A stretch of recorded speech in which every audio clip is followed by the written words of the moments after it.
La celebración de la fiesta de la Natividad de la Santísima Virgen María es conocida en Oriente desde el siglo VI y en Occidente hacia el siglo VII. El Evangelio no nos da datos del nacimiento de María, pero diversas tradiciones considerándola descendiente de David sitúan Belén como el lugar de su cuna, aunque otra corriente griega y armenia fijan a Nazaret como el sitio de su nacimiento. Ya en el siglo V existía en Jerusalén el santuario mariano situado junto a los restos de la piscina probática, debajo de la hermosa iglesia románica, levantada por los cruzados, la Basílica de Santa Ana. Se encuentran los restos de una basílica bizantina y unas criptas excavadas en la roca que develan parte de una vivienda que se ha considerado como la casa natal de la Virgen. La tradición fundada en el llamado Protoevangelio de Santiago, siglo II, da cuenta de que Joaquín, el padre de María, fue propietario de rebaños de ovejas, mismos que eran lavados en la piscina probática antes de ser ofrecidos en el templo. La fiesta de la Natividad de la Virgen María posee la alegría de un anuncio premesiánico, así lo expresó un 8 de septiembre en la Basílica de Santa Ana, San Juan Damasceno, 675 a 749. ¿Cuántas maravillas hizo el Espíritu de Dios en María? ¿Por cuántas cosas podemos alegrarnos, festejar y alabar a Dios? Si tan solo con ver lo que ha hecho por nuestra Madre y lo que podría hacer por nosotros si fuéramos tan dóciles como ella. Fiestas litúrgicas 08 septiembre. La Natividad de la Virgen es una de las fiestas marianas más antiguas. Se cree que su origen está ligado a la fiesta de la dedicación, en el siglo IV, de una antigua basílica mariana de Jerusalén, sobre cuyas ruinas fue construida en el S12 la actual iglesia de Santa Ana. La tradición dice que en este lugar estuvo la casa de los padres de María, Joaquín y Ana, donde nació la Virgen. La fiesta comenzó a celebrarse en Roma en el siglo VIII, con el Papa Sergio I. Es la tercera fiesta de la Natividad en el calendario romano, que conmemora la Natividad de Jesús, el Hijo de Dios, 25 de diciembre, Navidad, la de San Juan Bautista, 24 de junio, y la de la Santísima Virgen María, el 8 de septiembre. En los evangelios no hay datos que confirmen esta fecha ni los nombres de los padres de María, que la tradición toma del Protoevangelio de Santiago, un escrito apócrifo del siglo II. En Milán, esta fiesta se remonta al siglo X. La catedral, dedicada a María Naciente, fue consagrada en 1572 por San Carlos Borromeo. Y siempre en Milán, en la calle Santa Sofía, se encuentra el santuario donde se conserva una imagen de María recién nacida, custodiada por las Hermanas de la Caridad de las Santas Bartolomea y Vicenta. Esta imagen fue realizada en el S18 por una monja franciscana de Todi para su devoción personal. En su historia encontramos un milagro sucedido el 9 de septiembre de 1884, la curación de la postulante Giulia Macario, que llevaba varios días muy enferma. La devoción popular a esta imagen se extendió como resultado de las numerosas gracias obtenidas. Del Evangelio según Mateo. Este fue el origen de Jesucristo. María, su madre, estaba comprometida con José y, cuando todavía no han vivido juntos, concibió un hijo por obra del Espíritu Santo. José, su esposo, que era un hombre justo y no quería denunciarla públicamente, resolvió abandonarla en secreto. Mientras pensaba en esto, el ángel del Señor se le apareció en sueños y le dijo: José, hijo de David, no temas recibir a María, tu esposa, porque lo que ha sido engendrado en ella proviene del Espíritu Santo. Ella dará a luz un hijo, a quien pondrás el nombre de Jesús, porque él salvará a su pueblo de todos sus pecados. Todo esto sucedió para que se cumpliera lo que el Señor había anunciado por el profeta: la Virgen concebirá y dará a luz un hijo a quien pondrán el nombre de Emmanuel, que traducido significa, Dios con nosotros, Mateo 1, 18 a 23. El acontecimiento fundamental en la vida de María sigue siendo la Anunciación. La Iglesia la mira como Madre de Dios, pero aún más como la discípula que mejor puede ofrecer el ejemplo y el modelo de vida cristiana con su fe, su obediencia a su hijo, su servicio a los demás, a su prima Isabel y en las bodas de Caná, por ejemplo. María es una mujer a imitar también por su confianza en los momentos más oscuros de la historia de su Hijo Jesús. Esto, y mucho más, explica por qué el pueblo de Dios sabe que en ella puede encontrar refugio y consuelo, ayuda y protección. La Natividad de María. ¿Cuál es el significado de la Natividad de María? Solo se celebran 3 cumpleaños en el calendario litúrgico de la Iglesia: la Natividad de Nuestro Señor, 25 de diciembre, la Natividad de su precursor, Juan el Bautista, 24 de junio, y la Natividad de su madre el 8 de septiembre. Por lo tanto, la Iglesia honra de manera única a las 3 figuras principales relacionadas con la encarnación y la redención. El nacimiento de María se encuentra en la confluencia de los 2 testamentos, poniendo fin a la etapa de la expectativa y las promesas, e inaugurando la era de la gracia y la salvación en Jesucristo. El nacimiento de María está ordenado en particular para su misión como Madre del Salvador. Su existencia está indisolublemente unida a la de Cristo, participa de un plan único de predestinación y gracia. El plan misterioso de Dios sobre la encarnación del Verbo abarca también a la Virgen, que es su madre. De esta manera, el nacimiento de María, como su divino niño, se inserta en el corazón mismo de la historia de la salvación. ¿Cuál es la historia detrás del nacimiento de María? Aunque su historia no está en la Sagrada Escritura, según una tradición piadosa, los santos Ana y Joaquín habían sido infértiles durante toda su vida matrimonial. Entonces, como Sara, Génesis 21, 2, e Isabel, Lucas 1, Santa Ana concibió en su vejez. Esta niña era la Santísima Virgen María. ¿Qué día es el cumpleaños de María? La Iglesia celebra el cumpleaños de María el 8 de septiembre. Esta fiesta es exactamente 9 meses después de la solemnidad de la Inmaculada Concepción el 8 de diciembre. La Iglesia no hace afirmaciones sobre el mérito histórico de ninguna de las fechas. Más bien, la datación tiene un propósito litúrgico al recordar los misterios asociados con María, de la misma manera que los 9 meses del calendario entre la Anunciación y la Navidad. ¿Por qué es importante para la Iglesia el nacimiento de María? El cumpleaños de la Santísima Virgen María es importante debido a su papel vital en la historia de la salvación. El Catecismo de la Iglesia Católica dice: a lo largo de la antigua alianza la misión de muchas santas mujeres se preparó para la de María. Al principio estaba Eva, a pesar de su desobediencia, recibe la promesa de una posteridad que vencerá al maligno, así como la promesa de que será la madre de todos los vivientes. En virtud de esta promesa, Sara concibe un hijo a pesar de su vejez. Contra toda expectativa humana, Dios elige a los que se consideraban impotentes y débiles para mostrar su fidelidad a sus promesas: Ana, la madre de Samuel, Débora, Piedad, Judith y Esther, y muchas otras mujeres.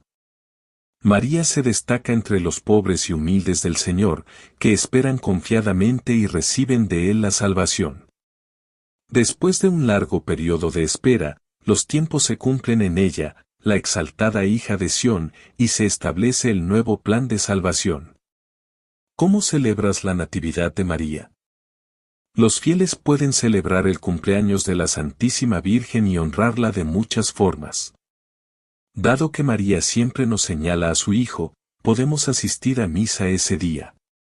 Podemos leer las Escrituras sobre su papel en la salvación, como la Anunciación, la Visitación o las bodas de Caná. Y podemos rezar el Santísimo Rosario. Especialmente para aquellos que celebran con niños, los fieles pueden tener un pastel de cumpleaños o una pequeña fiesta en honor al cumpleaños de María. ¿Cómo nació María? María fue concebida y nació de la forma habitual. Sin embargo, habiendo sido justificada en su concepción, la Inmaculada Concepción, y no en el vientre como Juan el Bautista, Lucas 1:41, o por el bautismo, como nosotros, nació llena de gracia, Lucas 1:28. En este don de Dios creció gracias a su cooperación sin pecar hasta el final de su vida. ¿Quiénes son los padres de la Virgen María? Los santos Joaquín y Ana son los padres de la Santísima Virgen María.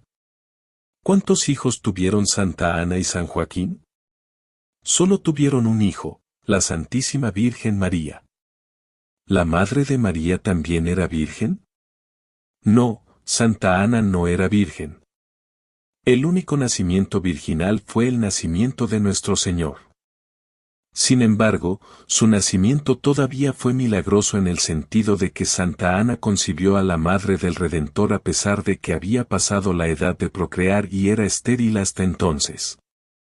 Como para señalar la frescura del nuevo pacto, Isabel, pariente de Ana, también concibió al precursor del Redentor después de que pasaron sus años.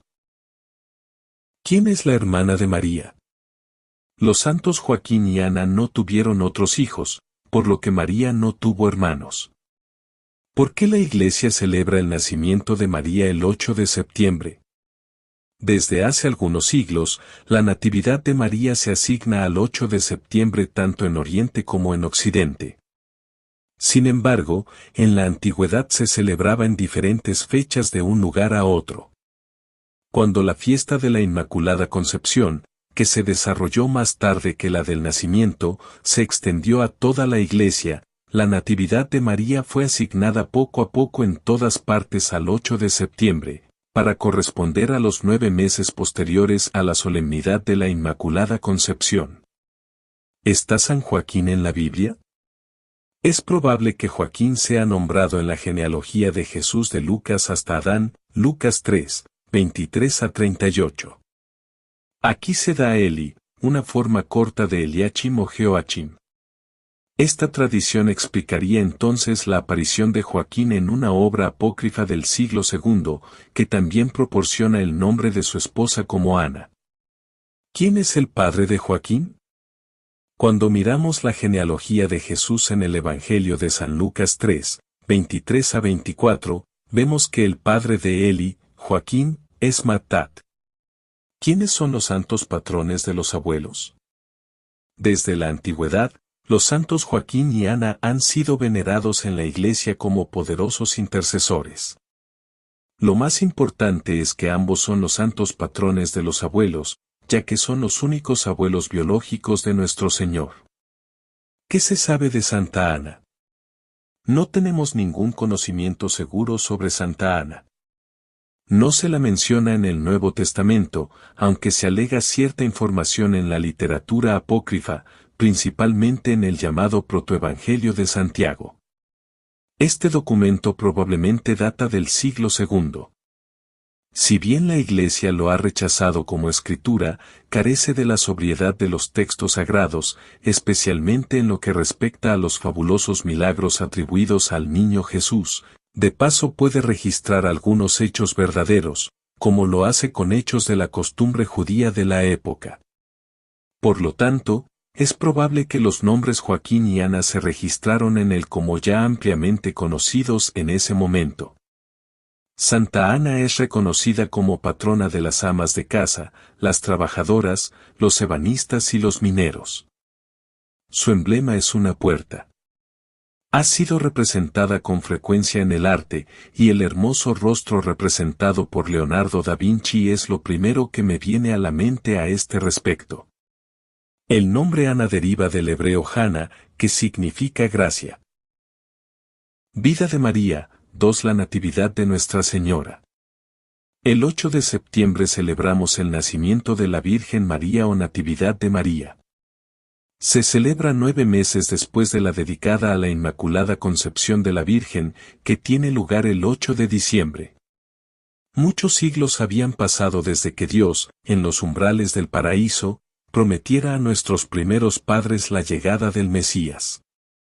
Cientos de años en los que la esperanza del pueblo de Israel, depositario de la promesa divina, se centraba en una doncella, del linaje de David, que concebirá y dará a luz un hijo, a quien pondrá por nombre Emmanuel, que significa Dios con nosotros, Isaías 7, 14. Generación tras generación, los piadosos israelitas esperaban el nacimiento de la madre del Mesías, aquella que ha de dar a luz, como explicaba Miqueas teniendo como fondo la profecía de Isaías, Miqueas 5, 2. A la vuelta del exilio en Babilonia, la expectación mesiánica se hizo más intensa en Israel. Una ola de emoción recorría aquella tierra en los años inmediatamente anteriores a la era cristiana. Muchas antiguas profecías parecían apuntar en esa dirección. Hombres y mujeres esperaban con ansia la llegada del deseado de las naciones.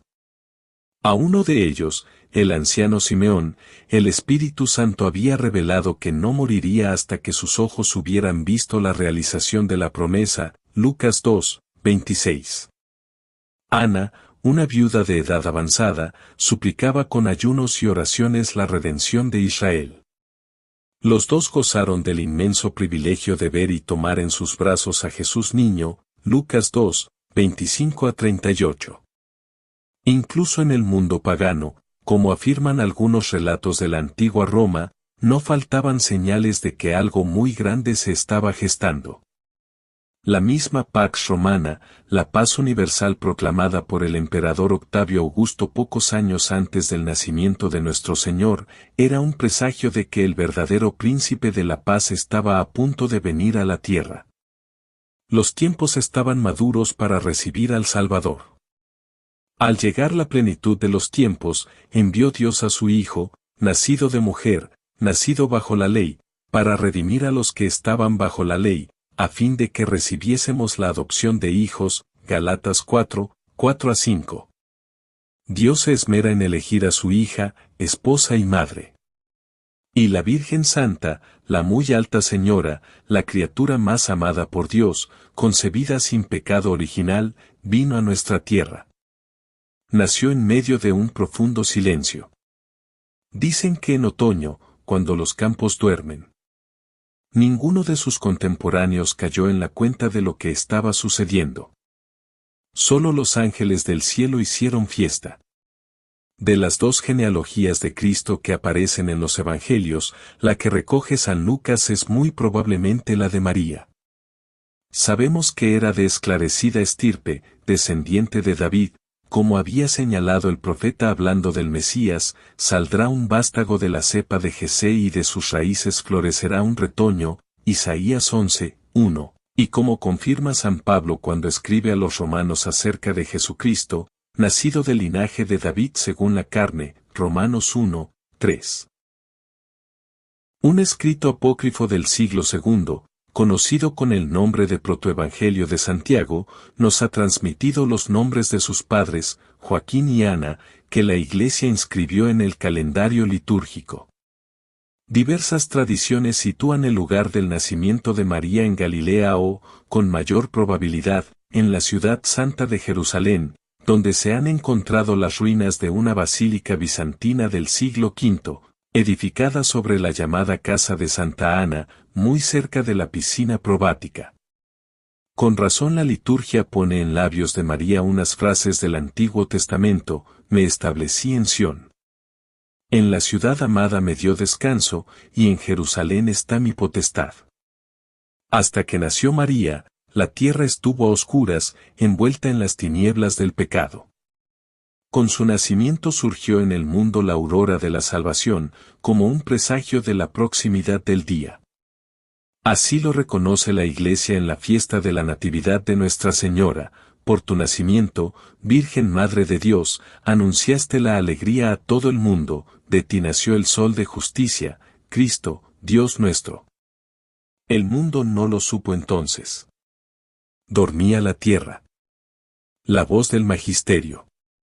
La Sagrada Escritura del Antiguo y del Nuevo Testamento y la venerable tradición muestran en forma cada vez más clara el oficio de la Madre del Salvador en la economía de la salvación y, por así decirlo, lo muestran ante los ojos. Los libros del Antiguo Testamento describen la historia de la salvación en la cual se prepara, paso a paso, el advenimiento de Cristo al mundo.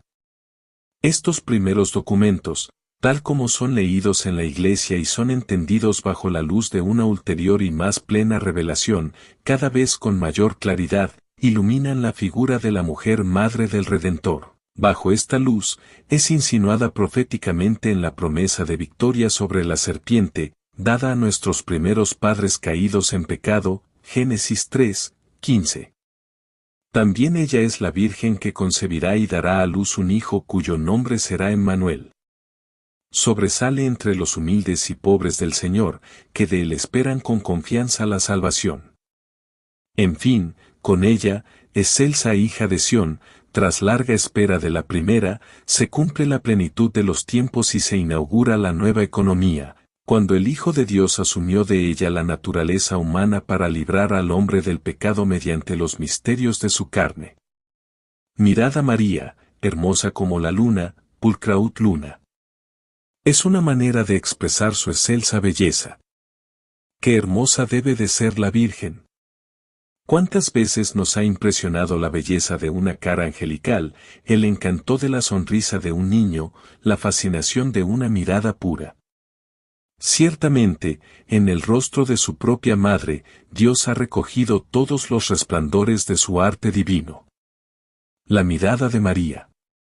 La sonrisa de María. La dulzura de María. La majestad de María, reina del cielo y de la tierra. Como brilla la luna en el cielo oscuro, así la hermosura de María se distingue sobre todas las hermosuras que parecen sombras junto a ella. María es la más hermosa de todas las criaturas. No es sólo la belleza natural la que se refleja en aquel rostro. Dios ha revestido su alma con la plenitud de sus riquezas por un milagro de su omnipotencia y ha hecho pasar a la mirada de María algo de su dignidad sobrehumana y divina. Un rayo de la belleza de Dios brilla en los ojos de su madre.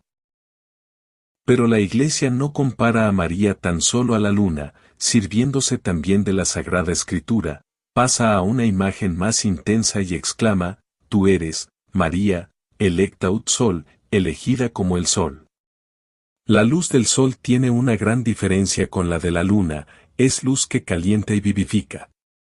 Brilla la luna sobre los grandes glaciares del polo, pero el glaciar permanece compacto e infecundo, como permanecen las tinieblas y perdura el hielo en las noches lunares del invierno. La luz de la luna no tiene calor, no lleva la vida. Fuente de luz y de calor y de vida es el sol. Ahora bien, María, que tiene la belleza de la luna, brilla también como un sol e irradia un calor vivificante. Hablando de ella, hablándole a ella, no olvidemos que es verdadera Madre nuestra, porque a través de ella hemos recibido la vida divina. Ella nos dio a Jesús y con Jesús la fuente misma de la gracia. María es medianera y distribuidora de las gracias. Electa ut sol. Bajo la luz y el calor del sol florecen sobre la tierra y dan su fruto las plantas, bajo el influjo y la ayuda de este sol que es María, fructifican en la alma los buenos pensamientos. Quizá ya en este momento estáis inundados del encanto que emana de la Virgen Inmaculada, Madre de la Divina Gracia, medianera de las gracias, por ser Reina del mundo. Volved a recorrer, queridos hijos e hijas, la historia de vuestra vida. ¿No veis un tejido de gracias de Dios? Entonces podéis pensar, en estas gracias ha entrado María. Las flores han despuntado y los frutos han madurado en mi vida gracias al calor de esta señora, elegida como el sol. Pío XII, siglo XX.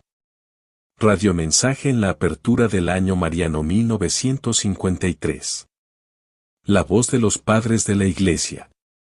Se llamaba Joaquín, era de la casa de David, rey y profeta, su mujer se llamaba Ana. Permaneció sin hijos hasta la vejez, porque su esposa era estéril. Y, sin embargo, precisamente a ella le estaba reservado el honor al que, según la ley de Moisés, aspiraban todas las mujeres que dan a luz, honor que no había sido concedido a ninguna mujer privada de hijos. Joaquín y Ana, en efecto, eran dignos de honor y de veneración, tanto en palabras como en obras, eran conocidos como pertenecientes a la estirpe de Judá y David, a la descendencia de reyes. Cuando se unieron las casas de Judá y de Leví, la rama real y la sacerdotal quedaron mezcladas. Así está escrito tanto respecto a Joaquín como respecto a José, con quien se desposó la Virgen Santa. De este último se afirma directamente que era de la casa y tribu de David, pero lo eran los dos, uno según la descendencia natural de David, el otro en virtud de la ley según la cual eran levitas. También la bienaventurada Ana era una rama elegida de la misma casa. Esto significaba de antemano que el rey que nacería de su hija iba a ser sumo sacerdote, en cuanto Dios y en cuanto hombre. Sin embargo, la falta de hijos causaba un gran dolor a los venerables y estimados padres de la Virgen, a causa de la ley de Moisés y también por las burlas que recibían de algunos hombres necios. Deseaban el nacimiento de un descendiente que borrara la ignominia ante sus ojos y ante el mundo entero, y llevarles así a una gloria superior. Entonces la bienaventurada Ana, como aquella otra Ana madre de Samuel, fue al templo y suplicó al Creador del universo que le concediera un fruto de sus entrañas, para consagrárselo, a cambio de haberlo recibido como don. Tampoco el bienaventurado Joaquín estaba inactivo, sino que pedía a Dios que lo librase de la falta de hijos. El Rey benigno, el autor generoso de todos los dones, escuchó la oración del justo y envió un anuncio a los dos cónyuges. Primero mandó un mensaje a Joaquín mientras se hallaba rezando en el templo. Le hizo oír una voz del cielo que le decía: tendrás una hija que será gloria, no solo para ti, sino para el mundo entero. Este mismo anuncio le fue hecho a la bienaventurada Ana. Ella no cesaba de rezar a Dios con ardientes lágrimas. También a ella le fue enviado el mensaje de parte de Dios, en el jardín donde ofrecía sacrificios con peticiones y plegarias al Señor. El ángel de Dios vino a ella y le dijo: Dios ha escuchado tu oración, darás a luz a la anunciadora del gozo y la llamarás María, porque de ella nacerá la salvación del mundo entero. Después del mensaje tuvo lugar el embarazo, y de la estéril Ana nació María, iluminadora de todos. Así, en efecto, se traduce el nombre de María, iluminadora. Entonces los venerables padres de la feliz y santa niña quedaron colmados de una gran alegría. Joaquín organizó un banquete e invitó a todos sus vecinos, sabios e ignorantes, y todos dieron gloria a Dios, que había obrado para ellos un gran prodigio. De este modo, la angustia de Ana se trocó en una gloria más sublime, la gloria de convertirse en puerta de la puerta de Dios, puerta de su vida y comienzo de su gloriosa conducta. Vida de María atribuida a San Máximo el Confesor, siglo VII. Los hechos expuestos se inspiran en escritos apócrifos, principalmente en el protoevangelio de Santiago, que se remonta al siglo II. La voz de los santos. Muchísimo daño, amadísimos, nos causaron un varón y una mujer, pero, gracias a Dios, igualmente por un varón y una mujer se restaura todo. Y no sin gran aumento de gracias. Porque no fue el don como había sido el delito, sino que la grandeza del beneficio excede a la estimación del daño. Así, el prudentísimo y clementísimo artífice no quebrantó lo que estaba cascado, sino que lo rehizo más útilmente por todos modos, a saber, formando un nuevo Adán del viejo y transfundiendo a Eva en María. Ciertamente, podía bastar Cristo, pues toda nuestra suficiencia nos viene de Él, pero no era bueno para nosotros que estuviese el hombre solo. Mucho más conveniente era que asistiese a nuestra reparación uno y otro sexo, no habiendo faltado para nuestra corrupción ni el uno ni el otro. Fiel y poderoso mediador de Dios y de los hombres es el hombre Cristo Jesús, pero los hombres respetan en él una divina majestad. Parece estar la humanidad absorbida en la divinidad, no porque se haya mudado la substancia, sino porque sus afectos están divinizados. No se canta de él solo la misericordia, sino que se le canta igualmente la justicia, porque aunque aprendió, por lo que padeció, la compasión, y vino a ser misericordios. Con todo eso tiene la potestad de juez al mismo tiempo. En fin, nuestro Dios es un fuego que consume. Qué mucho tema el pecador llegarse a él, no sea que, al modo que se derrite la cera a la presencia del fuego, así perezca él a la presencia de Dios. Así pues, ya no parecerá estar de más la mujer bendita entre todas las mujeres, pues se ve claramente el papel que desempeña en la obra de nuestra reconciliación, porque necesitamos un mediador cerca de este mediador y nadie puede desempeñar tan provechosamente este oficio como María. Mediadora demasiado cruel fue Eva, por quien la serpiente antigua infundió en el varón el pestífero veneno. Pero fiel es María, que propinó el antídoto de la salud a los varones y a las mujeres. Aquella fue instrumento de la seducción, esta de la propiciación, aquella sugirió la prevaricación, esta introdujo la redención. ¿Qué recela llegar a María la fragilidad humana? Nada hay en ella austero, nada terrible, todo es suave, ofreciendo a todos leche y lana. Estudia con cuidado toda la serie de la historia evangélica, y si encuentras en María algo de dureza o de reprensión desabrida, o la señal de alguna indignación, aunque leve, tenla en adelante por sospechosa y recela el llegarte a ella. Pero si más bien, como sucede en verdad, encuentras que todo lo que pertenece a ella está llena de piedad y de misericordia, de mansedumbre y de gracia, agradéceselo a aquel Señor que, con su benignísima misericordia, proveyó para ti tal mediadora que nada puede haber en la Virgen que infunda temor. Ella se hizo toda para todos, se hizo deudora de sabios y de ignorantes, con una caridad copiosísima. A todos abre el seno de la misericordia, para que todos reciban de su plenitud, redención el cautivo, curación el enfermo, consuelo el afligido, el pecador perdón, el justo gracia, el ángel alegría, en fin, gloria a toda la Trinidad, y la misma persona del Hijo recibe de ella la substancia de la carne humana, a fin de que no haya quien se esconda de su calor. San Bernardo, siglo XII. Sermón en el domingo infraoctava de la Asunción, 1-2. La voz de los poetas. Niña de Dios, por nuestro bien nacida. Tierna, pero tan fuerte, que la frente, en soberbia maldad endurecida, quebrantasteis de la infernal serpiente. Brinco de Dios, de nuestra muerte vida. Pues vos fuisteis el meollo conveniente, que redujo a pacífica concordia. De Dios y el hombre la inmortal discordia. La justicia y la paz hoy se han juntado. En vos, Virgen Santísima, y con gusto. El dulce beso de la paz se han dado. Arra y señal del verdadero augusto. Del claro amanecer, del sol sagrado. Sois la primera aurora, sois del justo.